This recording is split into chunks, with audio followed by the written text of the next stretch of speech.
Assalamualaikum warahmatullahi wabarakatuh. Saya Atin Kurniawati dengan nomor NPM 231204059. Pada kesempatan ini saya akan mempresentasikan hasil pembelajaran dan perancangan dalam mata kuliah basis data yang telah saya ikuti selama kurang lebih 3 minggu ini.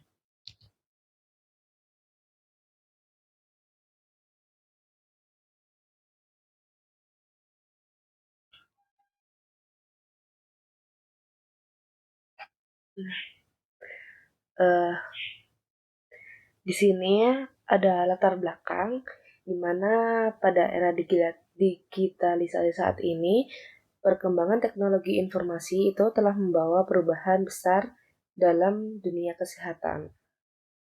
Lebih lagi di dunia pelayanan kesehatan. Rumah sakit dan fasilitas kesehatan saat ini dituntut untuk mampu mengelola data dan informasi medis secara cepat, tepat, dan aman melalui sistem informasi kesehatan. Maka dari itu, kemampuan dalam merancang dan mengelola basis data menjelaskan hal yang sangat penting bagi tenaga perekam medis, khususnya juga buat kita mahasiswa rekam medis. Kesalahan dalam pemahaman struktur, relasi, dan keamanan data dapat menimbulkan duplikasi, ketidaktepatan, dan bahkan kebocoran data pasien. Di sini ada tujuan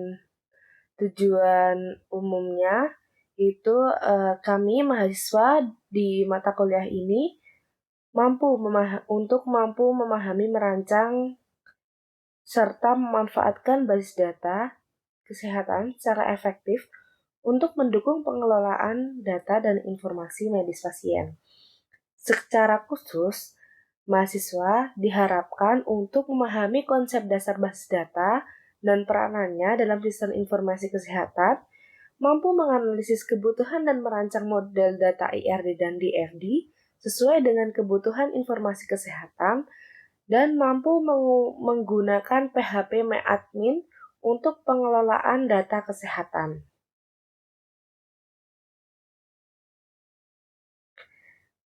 Nah, selanjutnya di sini ada identifikasi kebutuhan atribut dan entitas. Tahapan awal dalam perancangan basis data adalah mengidentifikasi identitas dan atribut. Entitas menggambarkan objek penting dalam sistem. Misalnya, di sini ada pasien, petugas, obat, dan pemeriksaan, dan lain sebagainya.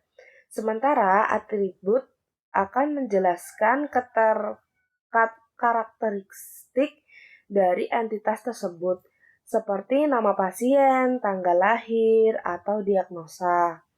Identifikasi yang tepat membantu memastikan semua informasi penting terakomodasi dengan baik dalam sistem basis data.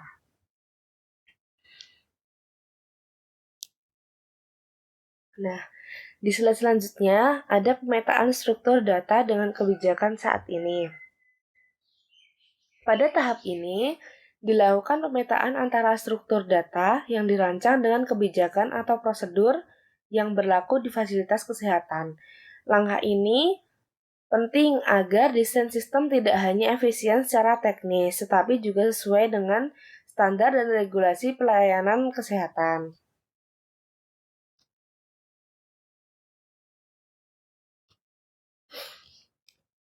Di slide selanjutnya ada rancangan IRD atau Entity Relationship Diagram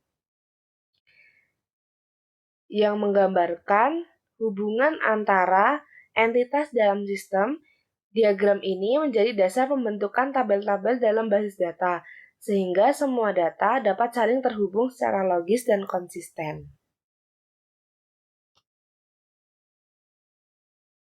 Selanjutnya ada rancangan DFD atau Design Data Flow Diagram.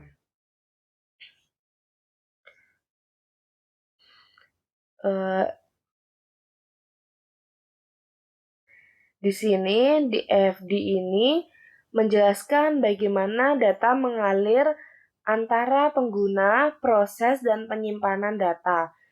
DFD juga membantu memvisualisasikan bagaimana informasi berpindah dari input, proses, hingga menjadi output yang berguna bagi pengguna sistem.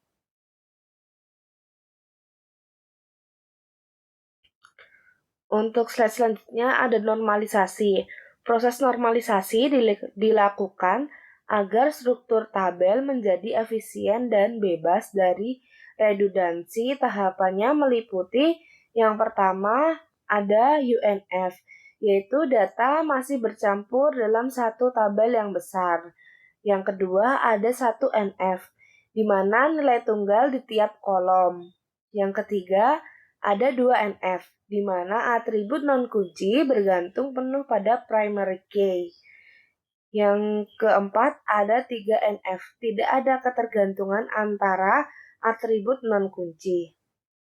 Dengan normalisasi, basis data menjadi lebih efisien, terstruktur, dan mudah untuk dikelola.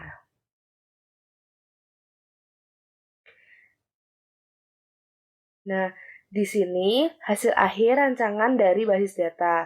Hasil dari rancangan basis data ini berupa model basis data yang siap diimplementasikan pada sistem informasi kesehatan.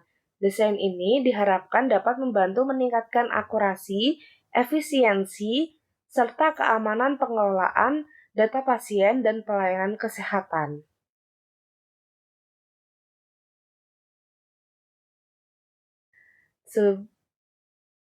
Sebagian kesimpulan perancangan basis data tidak hanya soal teknis, tetapi juga berkaitan dengan kualitas pelayanan yang bergantung pada data yang akurat terintegrasi.